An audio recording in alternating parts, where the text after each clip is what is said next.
Hello students, last class lo manam female reproductive system guరించి చూసుకున్నాము. So now we'll see the continuation of female reproductive system, oogenesis. Next topic is oogenesis.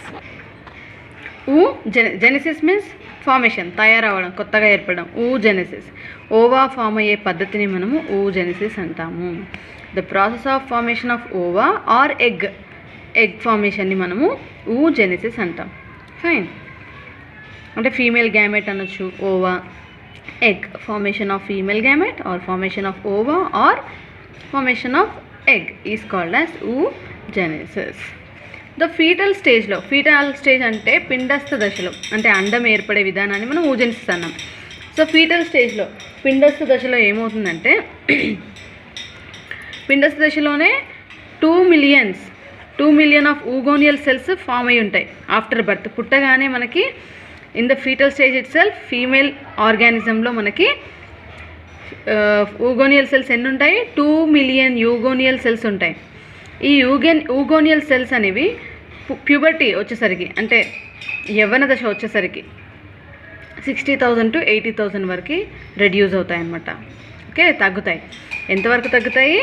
2 మిలియన్లో ఉన్నటువంటి oogonal cells ఇవి form అయ్యి ఉంటాయి. అలాగే oogonal mother cells అనేవి form అయ్యి ఉంటాయి.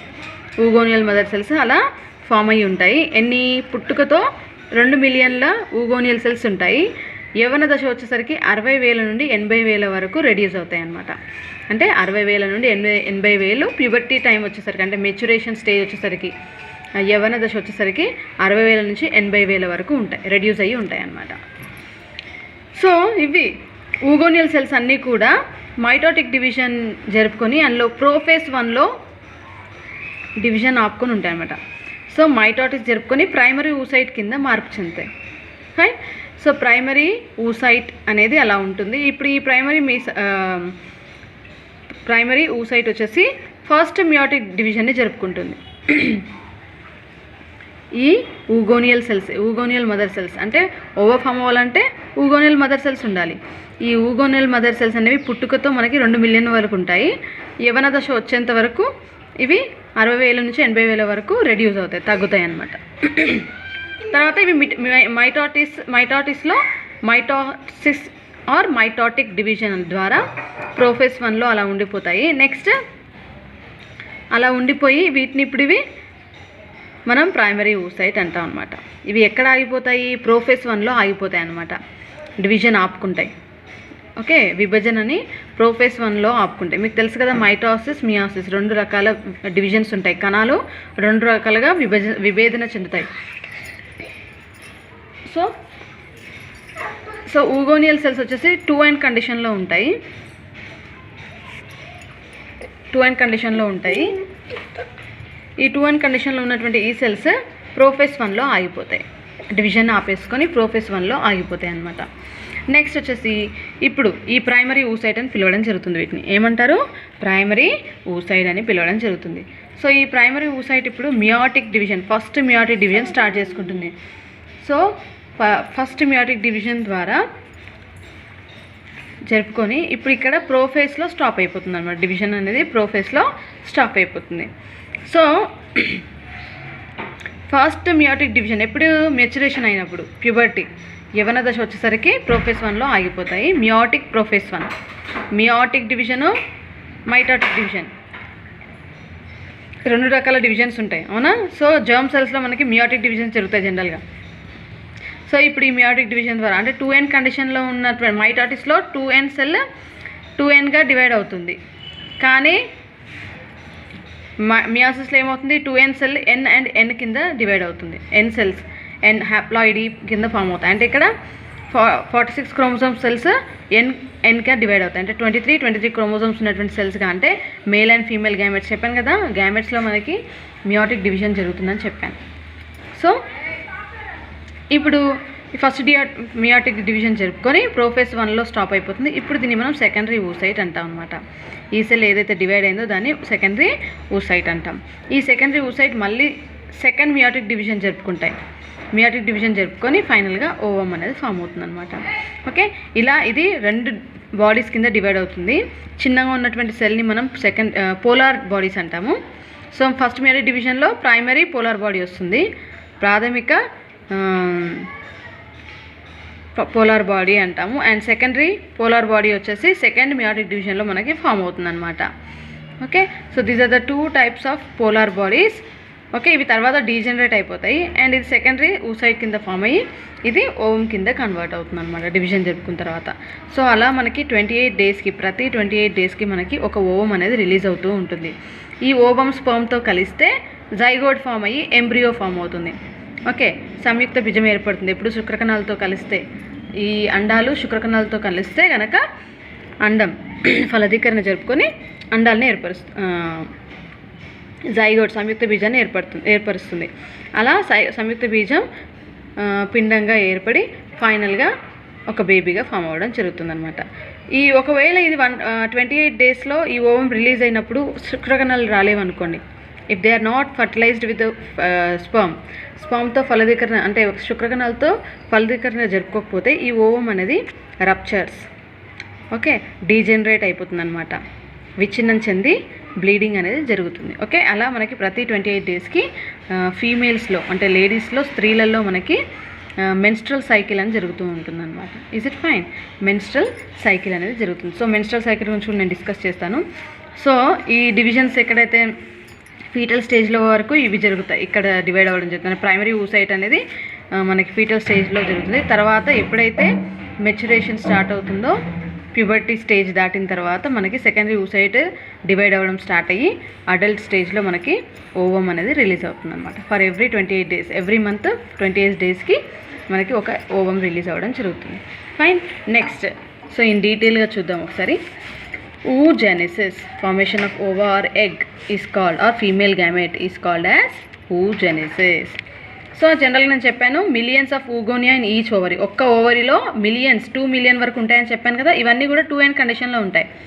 Okay, మైటాటిస్ division జరుపుకొని ప్రోఫేస్ 1లో డివైడ్ అయిపోయి ప్రైమరీ ఊసైట్ కింద మార్పు చెందుతాయి అనమాట. ప్రైమరీ ఊసైట్, ఇప్పుడు వీటిని చుట్టుకొని మనకి కణాలు ఉంటాయి, వాటిని గ్రాన్యులోసా సెల్స్ అంటాం. ఇప్పుడు ఏమైంది, ఊగోనియా అనేది మైటాటిక్ డివిజన్లో ఫస్ట్ ప్రోఫేస్ 1లో ఆగిపోతాయి, డివిజన్ అనేది ఆపుకుంటాయి. అలా వీటి చుట్టూ కూడా సెల్స్ని డెవలప్ చేసుకుంటాయి. ఒక కణాల లేయర్ అనేది ఫామ్ అవుతుంది ప్రైమరీ ఊసైట్ చుట్టూ. దాన్ని గ్రాన్యులోసా సెల్స్ అంటాం అనమాట. నెక్స్ట్, ఈ గ్రాన్యులో సెల్స్ ఇప్పుడు ఫాలికల్స్, ప్యూబర్టీ స్టేజ్ వచ్చేసరికి మనకి ఎన్ని ఉంటాయని చెప్పాను, 60,000 to 80,000 సెల్స్ ఉంటాయి. ప్రైమరీ ఫాలికల్స్ అనేటివి ఎన్ని ఉంటాయి, 60,000 to 80,000 వరకు రెడ్యూస్ అవుతాయి అన్నమాట, తగ్గుతాయి. తర్వాత ఈ ప్రైమరీ ఫాలికల్ ఇప్పుడు ప్రోఫేస్ 1లో ఆగిపోయింది. ఆగిన తర్వాత నెక్స్ట్ ఇది వాటి చుట్టూ ఈ లేయర్స్, గ్రాన్యులోసా సెల్స్ని ఇంకా పెంచుకుంటుంది, తయారు చేసుకుంటుంది అనమాట. సో అలా ఈ layer, granulosa cell layer thick అయిపోయి it will thicken and form theca layers. Okay, అంటే లేయర్స్ ఏం లేదు, కణాల యొక్క స్తరాలని పెంచుకుంటూ ఉంటుంది అనమాట. అలా పెంచుకున్నటువంటి తర్వాత మనము సెల్యులార్ లేయర్స్ ఇంక్రీజ్ అయిన తర్వాత దాన్ని టెరిషరీ ఫాలికల్ అంటాం అనమాట. Primary, secondary and tertiary follicle. Okay, so ఇలా ఫాలికల్ అనేది కణాల స్తరాలను ఇంక్రీజ్ చేసుకుంటూ, లేయర్స్ని ఇంక్రీజ్ చేసుకుంటూ, గ్రాన్యులోసా సెల్ లేయర్స్ ఇంక్రీజ్ చేసుకుంటూ టెరిషరీ ఫాలికల్ అనేది ఫామ్ అయింది. ఇప్పుడు ఈ ఫాలికులర్ రీజన్లో ఏమవుతుందంటే సెల్ అనేది ఇలా ఉంటుందన్నమాట. ఇది ప్రైమరీ ఊసైట్. ప్రైమరీ ఊసైట్ చుట్టూ ఒక గ్రాన్యులోసా లేయర్ ఫామ్ అయింది. ఇప్పుడు దీన్ని మనం ప్రైమరీ ఫాలికల్ అన్నాము. నెక్స్ట్ దీని చుట్టూ ఇంకా కొన్ని గ్రాన్యులోసా సెల్స్ని తయారు చేసుకుంటుంది. దీన్ని మనం ఇప్పుడు సెకండరీ ఫాలికల్ అంటాము. దీని చుట్టూ మళ్ళీ కణాలను ఏర్పరచుకుంటుంది. దాన్ని మనము టెరిషరీ ఫాలికల్ అన్నాం. Okay, tertiary follicle. తర్వాత ఈ టెరిషరీ ఫాలికల్ అనేది ఏం చేసుకుంటుందంటే దాని చుట్టూ కూడా ఒక గ్యాప్ని, ఓకే, స్పేస్ని ఏర్పరచుకుంటుంది. దాన్ని యాంట్రమ్ అంటాం అనమాట. సో ఇప్పుడు అలాగే ఈ యాంట్రమ్ ఏర్పడిన తర్వాత కొన్ని సెల్స్ ఈ ప్రైమరీ ఊసైట్ ఉంది కదా, ఈ ప్రైమరీ ఊసైట్ అనేది ఈ ఔటర్ లేయర్కి, థీకాకి అటాచ్ అయ్యి ఉన్నటువంటి సెల్స్ని ఏర్పరచుకుంటుంది. దాన్ని క్యూములస్ ఊఫోరస్ అనేటువంటి సెల్స్ అనమాట. ఇట్ విల్ అటాచ్, దీన్ని టీకా ఎక్స్టర్నా అంటారు. అండ్ ఫైనలీ ఇన్సైడ్లో టీకా ఇంటర్నా ఉంటుంది. టీకా ఎక్స్టర్నా, టీకా ఇంటర్నా ఉంటుంది అనమాట. So it will attach the cells, the cumulus oophorus అనేటువంటి సెల్స్ ఎక్స్టర్నాని ఇంటర్నాని అటాచ్ చేస్తుంది అనమాట. సో లోపల ఉన్నటువంటి లేయర్ని మనం ఇంటర్నా అంటాము, తీకా ఇంటర్నా. బయట ఉన్నటువంటి లేయర్ని తీకా ఎక్స్టర్నా అంటాం. సో ఇలా మనకి 2 లేయర్స్ కింద ఫామ్ అవుతాయి. అన్ని సెల్స్ అనమాట, ఇవన్నీ కూడా సెల్స్ డివైడ్ అయ్యి అలా ఫామ్. లోపల ప్రైమరీ oocyte అలాగే ఉంది. ఎప్పుడైతే ఈ యాంట్రము ఈ లేయర్స్ అన్ని ఫామ్ అయ్యాయో తర్వాత దాన్ని మనం సెకండరీ oocyte అని పిలవడం జరుగుతుంది అనమాట. ఇది ప్యూబర్టీ స్టేజ్ తర్వాత జరుగుతుంది. సెకండరీ oocyte అనేది ఎప్పుడు ఫామ్ అవుతుంది? మెచ్యూరిటీ స్టార్ట్ అయిన తర్వాత, మెన్స్ట్రల్ సైకిల్ స్టార్ట్ అయిన తర్వాత. మినార్క్ అంటారు కదా, అంటే మెచ్యూర్ అయిన తర్వాత, ఫీమేల్స్ మెచ్యూర్ అయిన తర్వాత పరిపక్వత చెందుతారు కదా. స్త్రీలు ఎప్పుడైతే పరిపక్వత చెందుతారో, మెచ్యూర్ అవుతారో, ఆ తర్వాత సెకండరీ oocyte అనేది ఫామ్ అవుతుంది.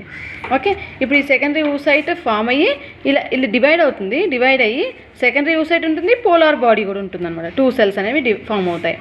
ఇక్కడ పక్కకి చిన్నగా పోలార్ బాడీ కూడా ఉంటుంది. ఇది సెకండరీ oocyte కింద కన్వర్ట్ అవుతుంది. ఎప్పుడైతే ఇవన్నీ ఫామ్ అయ్యాయో, ఆ ఫామ్ అయిన తర్వాత యాంట్రమ్ కూడా ఫామ్ అయింది. ఫామ్ అయిన తర్వాత దీన్ని మనం ఇప్పుడు సెకండరీ oocyte అంటాం. దీంట్లో సెకండరీ oocyteతో పాటు పోలార్ బాడీ కూడా ఉంటుంది. ఇవన్నీ డెవలప్ అయిన తర్వాత, సో ఈ సెకండరీ oocyte అనేది డెవలపింగ్ ఓవాకి న్యూట్రిషన్ అందించడానికి హెల్ప్ అవుతుంది అనమాట. సో ఫైనల్గా దీన్ని ఇప్పుడు మనం గ్రాఫియన్ ఫాలికల్ అంటాం. ఏమంటాము? గ్రాఫియన్ ఫాలికల్. ఎప్పుడైతే కంప్లీట్గా మియోటిక్ డివిజన్ కంప్లీట్ అయిపోతుందో, అంటే డివిజన్ అంటే తెలుసు కదా, విభజన కంప్లీట్గా కంప్లీట్ అయిపోతుందో అప్పుడు దీన్ని మనం గ్రాఫియన్ ఫాలికల్ అంటాం. ఇప్పుడు ఇది మెచ్యూర్డ్ తర్వాత ఇదే ఓవా కింద పనిచేస్తుంది అనమాట. It will act like ova. Okay, దీని చుట్టూ కూడా ఒక లేయర్ని తయారు చేసుకుంటుంది. దాన్నే జోనా పెలుసిడా అంటాం. ఓకే, చుట్టూ కూడా ఒక లేయర్ని సరౌండ్ చేసుకుంటుంది. దాన్ని మనం secondary oocyte or Graafian follicle. దీని లోపల మనకి సెకండరీ oocyte ఉంటుందన్నమాట. ఎప్పుడైతే ఇది రప్చర్ అవుతుందో, ఇది రప్చర్ అయిపోయి బయటికి రిలీజ్ అవ్వడం జరుగుతుంది. ఇప్పుడు చూడండి ఇలా ఉంది కదా. సో ఈ లేయర్స్ అన్నీ రప్చర్ అయిపోయినప్పుడు మనకి ఈ సెకండరీ oocyte అనేది బయటికి రిలీజ్ అవ్వడం జరుగుతుంది. ఈ సెకండరీ oocyteని ఓవా, తర్వాత గ్రాఫియన్ ఫాలికల్ ఫామ్ అయిన తర్వాత దీన్ని మనము ఓవా అని పిలుస్తాం. ఈ ఓవా బయటికి రిలీజ్ అయిపోతుంది. ఈ బయట ఉన్నటువంటి లేయర్స్ అన్నీ అలాగే ఉంటాయి. ఓకే, అలాగే ఉండిపోయినటువంటి ఆ లేయర్ని మనం కార్పస్ లూటియం అంటాం. ఏమంటాం? Corpus luteum. ఆ కణాల అంటే ఒక మరకలాగా ఉండిపోతుంది, దాన్ని కార్పస్ లూటియం అంటాము. ఈ కార్పస్ లూటియం నుంచే ప్రొజెస్ట్రాన్ అనేటువంటి hormone, progesterone female hormone, oestrogen, progesterone ఇవన్నీ కూడా ఫీమేల్ హార్మోన్స్, అవునా? సో ప్రొజెస్ట్రాన్ అనేటువంటి హార్మోన్ రిలీజ్ అవుతుంది. ఈ ప్రొజెస్ట్రాన్ హార్మోన్ ప్రెగ్నెన్సీ మెయింటైన్ అవ్వడానికి హెల్ప్ అవుతుంది. ఫైన్. సో ప్రెగ్నెన్సీ మెయింటైన్ అవ్వాలంటే ఏ హార్మోన్ ఉండాలి? హై లెవెల్స్ ఆఫ్ ప్రొజెస్ట్రాన్ ఉండాలి. అది ఎవరి ఇది 2 మార్క్స్కి ఇంపార్టెంట్. కార్పస్ లూటియం అంటే ఎప్పుడైతే ఓవా గ్రాఫియన్ ఫాలికల్ నుంచి ఓవా బయటికి రిలీజ్ అవుతుందో దీన్ని ఇప్పుడు మనం మెచ్యూర్డ్ గ్రాఫియన్ ఫాలికల్ అంటాం. ఈ మెచ్యూర్డ్ గ్రాఫియన్ ఫాలికల్ నుంచి సెకండరీ oocyte బయటికి రిలీజ్ అయిన తర్వాత ఇది అలాగే ఉండిపోతుంది. ఇది బర్స్ట్ అయిపోయి ఇది బయటికి రిలీజ్ అవుతుంది. ఈ మిగిలిపోయినటువంటి బయట సెల్స్ ఉన్నాయి కదా, దీన్ని మనం కార్పస్ లూటియం అంటాం. ఫైన్. ఈ కార్పస్ లూటియం నుంచి ఫీమేల్ హార్మోన్ అనేది బయటికి రిలీజ్ అవుతుంది. Okay, that will produce secrete A hormone call progesterone. Okay, so progesterone hormone అనేది రిలీజ్ అవుతుంది. Fine. So this is about the oogenesis. Okay, and ఇవన్నీ కూడా బ్లడ్ సప్లైతో కూడా ఉంటాయి, బ్లడ్ వెజల్ సప్లై కూడా ఉంటుందన్నమాట. Fine. So once again I will show you the diagrammatic representation. This is the microscopic structure of an ovary of an women. Ovary యొక్క structure. Okay, స్త్రీబీజ కోశాలు ఎలా ఉంటాయంటే ఇలా ఉంటాయి. సో ఓవరీస్ వచ్చేసి చెప్పాను కదా నేను ఆల్రెడీ, ట్యూనిక్ జర్మైనల్ ఎపిథీలియంతో లైన్ ఉంటాయి. దానికి ఇంటర్నల్గా మనకి ట్యూనికా ఆల్బిజినస్ సెల్స్ ఉంటాయని చెప్పాను. సో టోటల్గా ఇంటర్నల్గా చూసుకున్నట్లయితే టూ సెక్షన్స్ కింద డివైడ్ అయింది. ద పోర్షన్ 2 పోర్షన్స్ కింద డివైడ్ అయింది. Middle medulla, outer cortex. Cortical రీజన్లో మనకి డెవలపింగ్ స్టేజ్లో ఫాలికల్స్ ఉంటాయని చెప్పాను. సో ఇవన్నీ కూడా ప్రైమరీ ఫాలికల్స్. పిండస్థ దశలోనే మనకి ఊగోనియల్ మదర్ సెల్స్ ఉంటాయని చెప్పాను కదా. ఆ ఊగోనియల్ మదర్ సెల్స్ 2 మిలియన్స్ వరకు ఉంటాయి పిండస్థ దశలో. సో అవి ప్రైమరీ ఫాలికల్స్ కింద డెవలప్ అయ్యి, అంటే ప్రైమరీ ఫాలికల్ అంటాం. ఓకే, సో ఈ ప్రిమోడియల్ ఫాలికల్స్ అంటే మదర్ సెల్స్ అనమాట. ఇవన్నీ కూడా ఈ ప్రిమోడియల్ ఫాలికల్ సెల్స్ అంటే ఊగోనియల్ మదర్ సెల్స్, ఇవన్నీ కూడా 2 మిలియన్ వరకు ఉంటాయి అన్నమాట. ఇవి ప్రైమరీ ఫాలికల్ కింద అంటే మెచ్యూరిటీ స్టేజ్ అవుతున్నా కొద్దీ, సో యవ్వన దశకు వచ్చేసరికి మనకి ప్రైమరీ ఫాలికల్స్ వచ్చేసి 60,000 నుంచి 80,000 వరకు ఉంటాయన్నమాట. అంటే పుట్టుకతోనే మనకి ఇవి ఉంటాయి, కానీ పరిపక్వత చెందవు, మెచ్యూర్ అవ్వవు అనమాట. సో అలా ఈ ప్రైమరీ ఫాలికల్ స్టేజ్లో 60,000 to 80,000 వరకు ప్రోఫేజ్ 1లో డివైడింగ్ స్టేట్లో ఆగిపోతాయి అన్నమాట. మైటోటిక్ డివిజన్లో ఆగిపోతాయి. నెక్స్ట్ ఈ మైటోటిక్ డివిజన్లో ఆగిపోయిన తర్వాత నెక్స్ట్ ఏమవుతుందంటే ఇవి ఆఫ్టర్ మెచ్యూరిటీ, పరిపక్వత చెందిన తర్వాత, మెచ్యూర్ అయిన తర్వాత ఏమవుతుంది, ఈ సెల్స్ అన్నీ కూడా సెకండరీ oocyteని డెవలప్ చేసుకుంటాయి, అంటే డివిజన్స్ జరుపుకుంటాయి లోపల. అంటే మియోటిక్ 1 మియోటిక్ 2 డివిజన్స్ని కంప్లీట్ చేసుకొని ఫైనల్గా మనకి మెచ్యూర్ గ్రాఫియన్ ఫాలికల్ తయారవుతుంది అనమాట. సో ఇక్కడ సెల్స్ అన్నీ ఫామ్ అవుతూ ఉన్నాయి చూడండి, వీటి చుట్టూ సెల్స్ ఫామ్ అవుతున్నాయి. సో ఇలా అటాచ్ అయ్యి ఉన్నటువంటి సెల్స్ని క్యూములస్ ఊఫరస్ అంటాం. ఇదంతా కూడా ఒక ova, mature గ్రాఫియన్ follicle. So secondary oocyte, ఈ సెల్స్ ఎక్స్టర్నా, టీకా ఇంటర్నా అంటాము. ఇది యాంట్రమ్, లోపల స్పేస్ ఉంది కదా, దీన్ని యాంట్రమ్ అనమాట. సో ఇలా ఇవన్నీ కూడా ఇలా ఫామ్ అయిన తర్వాత దాన్ని మనం మెచ్యూర్ గ్రాఫియన్ ఫాలికల్ అంటాం. ఈ మెచ్యూర్ గ్రాఫియన్ ఫాలికల్ ఎప్పుడైతే అంటే ఎవ్రీ 28 డేస్కి ఒక్కొక్క ఓవరీ నుంచి, ఇటువైపు 2 ఓవరీస్ ఉంటాయి కదా మనకి, pair of ovaries, left side right side. So ఏదైనా ఒక ఓవరీ నుండి ఒక ఓవా రిలీజ్ అవుతుంది అనమాట. అట్ ఏ టైం 2 రిలీజ్ చేయవు, ఏదైనా ఒక ఓవరీ మాత్రమే రిలీజ్ చేస్తుంది. సో ఒక ఓవరీ నుంచి రిలీజ్ అవ్వడం జరుగుతుంది. సో ఎప్పుడైతే ఇది బర్స్ట్ అయిపోయి రిలీజ్ అవుతుందో ఓవా అనేది బయటికి రిలీజ్ అవ్వడం జరిగిందనమాట.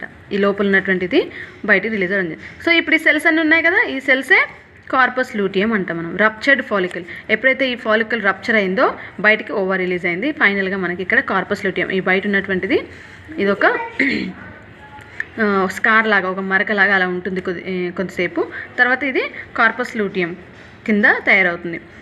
సో బ్లడ్ సప్లైతో బ్లడ్ క్లాట్ కలిగి ఉంటుంది. నెక్స్ట్ కార్పస్ ఆల్బికెన్స్గా మారుతుంది అనమాట. సో ఇదే మనకి ప్రొజెస్ట్రాన్ హార్మోన్ని రిలీజ్ చేస్తుంది. ఓకే, ఈ ప్రొజెస్ట్రాన్ హార్మోన్ ప్రెగ్నెన్సీ మెయింటైన్ అవ్వడానికి చాలా హెల్ప్ అవుతుంది అనమాట. ఫైన్.